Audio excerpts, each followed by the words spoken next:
এই অভ্যুত্থানে যতজন আহত হয়েছে তাদের সবাইকে সরকারি হাসপাতালগুলোতে ফাস্ট ট্র্যাক সার্ভিস দেওয়া হবে।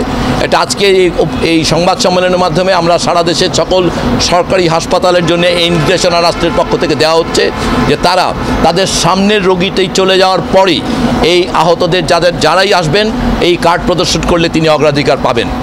দ্বিতীয়ত বলা হচ্ছে যে সরকারি হাসপাতালগুলোতে আজীবন তিনি সব ধরনের চিকিৎসা বিনামূল্যে পাবেন। বেসরকারি সেবা থেকে গ্রহণ করা হলে সরকার তার মূল্য পরিশোধ করবে তাদের সঙ্গে চুক্তির হারে, বিশেষ হারে। একটি হাসপাতাল সম্পর্কে বারবার আলোচনা এসছে যে একটি মাল্টিডিসিপ্লিনারি হাসপাতাল বিএসএমএমইউ হাসপাতালটি এই মাল্টিডিসিপ্লিনারি হাসপাতাল হিসেবে বিএসএমএমইউর কেবিন ব্লক ডেডিকেট করা হয়েছে এই সুনির্দিষ্ট কারণে যারা আহত বিভিন্ন হাসপাতালে বর্তমানে ঢাকায় ছড়িয়ে আছেন তাদেরকে আহ্বান করা হচ্ছে স্ক্রিনিং প্রসেসের মধ্য দিয়ে যাদের প্রয়োজন উন্নততর সেবার জন্যে তারা বিএসএমএমইউর এই কেবিন ব্লকে এসে আসবেন। বিএসএমএমইউর স্পেশালাইজড হাসপাতালে নিচতলাটি সম্পূর্ণ ডেডিকেট করা হয়েছে আউটপেশেন্ট সার্ভিসের জন্যে এবং পর্যায়ক্রমে সেখানে ফিজিওথেরাপি সেবাগুলো যুক্ত করা হবে। এমনকি মনে করা হচ্ছে, আমরা চেষ্টা করছে রাষ্ট্র যে রোবোটিক যে নিউরোস্টিমুলেশনের যে অত্যাধুনিক যে ফিজিওথেরাপি সেবা আছে সেগুলো হয় বিএসএমএমইউ হসপিটালে অথবা অন্য কোনো সরকারি বা বেসরকারি যদি এখানে সম্ভব না হয় সেখানে এই সেবাটি স্থাপন করা হবে এবং এই সেবার জন্যে প্রয়োজনে বিশেষজ্ঞ দলকে বিদেশ থেকে এনেও এই সেবা প্রথম পর্যায়ে শুরু করা হবে। দেশের সকল বিভাগীয় সদর এবং বিশেষায়িত হাসপাতালগুলোকে একটি নেটওয়ার্কের আওতায় রাখা হবে।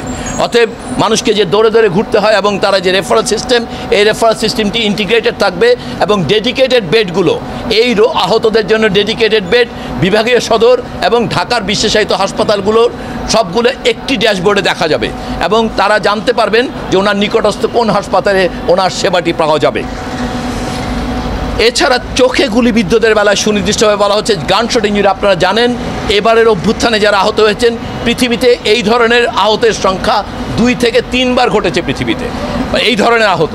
সেই কারণে পৃথিবীতে এই বিষয়ে এই গানশট চোখের গানশট ইঞ্জুরিতে যারা বিশেষজ্ঞ আছেন তাদের সঙ্গে যোগাযোগ করা হয়েছে, তাদেরকে আনা হওয়ার চেষ্টা করা হচ্ছে অথবা যদি আনা সম্ভব না হয় বাংলাদেশ থেকে সেই সুনির্দিষ্ট হাসপাতালগুলোতে তাদেরকে পাঠানো হচ্ছে। ইতিমধ্যে আপনারা জেনেছেন যে বাংলাদেশ থেকে ইতিমধ্যে বেশ কয়েকজনকে যাদেরই প্রয়োজন হয়েছে তাদেরকে বিদেশে পাঠানো হচ্ছে। এছাড়া আরেকটি বিষয় খুবই এই গত দীর্ঘদিন যাবৎ আমরা খেয়াল করেছি যেটি আসলে আহতদের মধ্যে এই অসন্তোষ বা কষ্ট ক্রিয়েট করার পেছনে অন্যতম কারণ সেটি হচ্ছে তাদের মানসিক ট্রমা। এই মানসিক স্বাস্থ্যের বিষয়টি আসলে এই পর্যন্ত খুব ভালোভাবে হ্যান্ডেল করা হয়েছে আমরা মনে করছি না।